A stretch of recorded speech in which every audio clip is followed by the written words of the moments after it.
क्या आप जानती हैं कि कुछ लोग मीठा कम खाते हैं और फिर भी इनकी शुगर कंट्रोल में नहीं आती, और कुछ लोग मीठा भी कभी कभी खा लें और फिर भी शुगर नॉर्मल रहती है।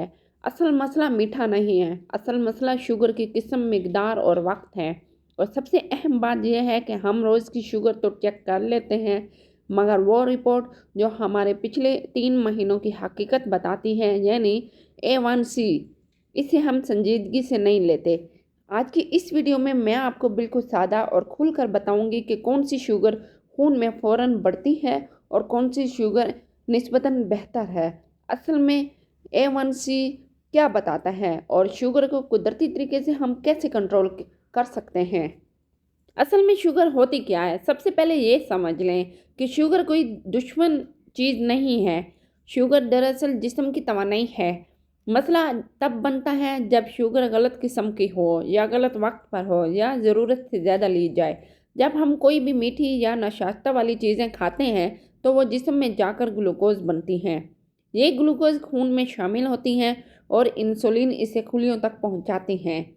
अगर इंसुलिन कमज़ोर हो या शुगर बहुत तेज़ी से बढ़े तो यही शुगर बीमारी बन जाती है। अब हम बात करते हैं इन शुगर्स की जो सबसे ज़्यादा नुकसानदेह हैं। सफ़ेद चीनी, बेकरी की चीज़ें, बिस्किट, केक, कोल्ड ड्रिंक्स और पैक जूस ऐसी शुगर होती हैं जो जिस्म में जाकर बिजली की रफ्तार से खून में शामिल होती हैं। ये शुगर ना तो फाइबर के साथ होती हैं, ना ही प्रोटीन के साथ, इसलिए ये इंसुलिन पर अचानक बोझ डालती हैं। नतीजा ये निकलता है कि शुगर फ़ौरन हाई, थकन, सर दर्द, बार बार भूख और आहिस्ता आहिस्ता A1C बढ़ने लगता है। यही वजह है कि सिर्फ मीठा छोड़ देना काफ़ी नहीं होता, बल्कि छुपी हुई शुगर को पहचानना भी ज़रूरी है। अब आते हैं गुड़ और शहद की तरफ। लोग कहते हैं ये तो कुदरती हैं, लेकिन सच ये है कि ये भी आखिरकार शुगर ही हैं।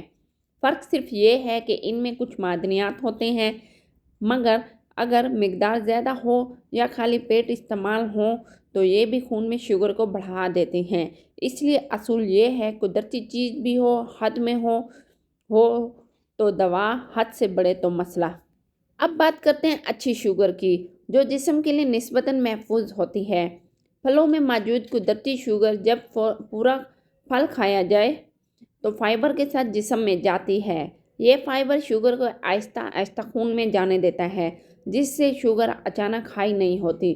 इसी तरह दालें, सब्जियां, चने, लोबिया, जौ ऐसी शुगर देती हैं जो देर से हज़म होती हैं और देर तक तवानाई देती हैं और भूख भी कंट्रोल में रखती हैं।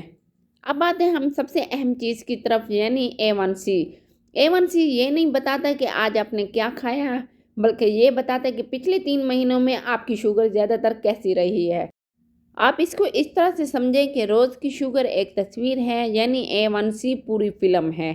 अगर 5.6 A1C हो तो सब ठीक है, और अगर 5.7 से 6.4 हो तो वार्निंग, और अगर 6.5 या इससे ज़्यादा हो तो शुगर की बीमारी समझी जाती है। इसलिए A1C हमारी आदतों का नतीजा दिखाता है, सिर्फ एक दिन का नहीं।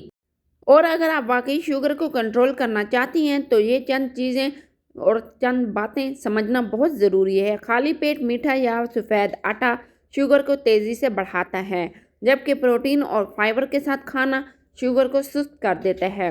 खाने के फ़ौरन बाद अगर आप 10 से 15 मिनट वॉक कर लें तो शुगर मसल्स में इस्तेमाल होने लगती हैं और खून में जमा नहीं होती। नींद की कमी और ज़हनी दबाव इंसुलिन को कमज़ोर कर देता है, इसलिए सुकून और नींद शुगर की दवा है। शुगर सिर्फ चीनी का नाम नहीं, शुगर गलत आदतों का नतीजा है। यानी हमें ये नहीं बताता A1C कि आज हम कैसे हैं, बल्कि ये बताता है कि हम रोज़ किस तरह से जीते हैं। अगर आप वाकई अपनी शुगर, अपनी सेहत और अपने मुस्तकबिल को महफूज रखना चाहती हैं तो आज से ये समझ लें कि मसला शुगर नहीं है, बल्कि हमारा तरीक़ाकार है। छोटी छोटी तब्दीलियां बड़ी बीमारियों को रोक सकती हैं। अगर आपको ये वीडियो अच्छी लगी हो तो लाइक और चैनल को सब्सक्राइब और कमेंट्स में ज़रूर बताएं कि आप किस सिटी से देख रही हैं। और अल्लाह हम सबको सेहतमंद ज़िंदगी अता फरमाए। आमीन सुमा आमीन।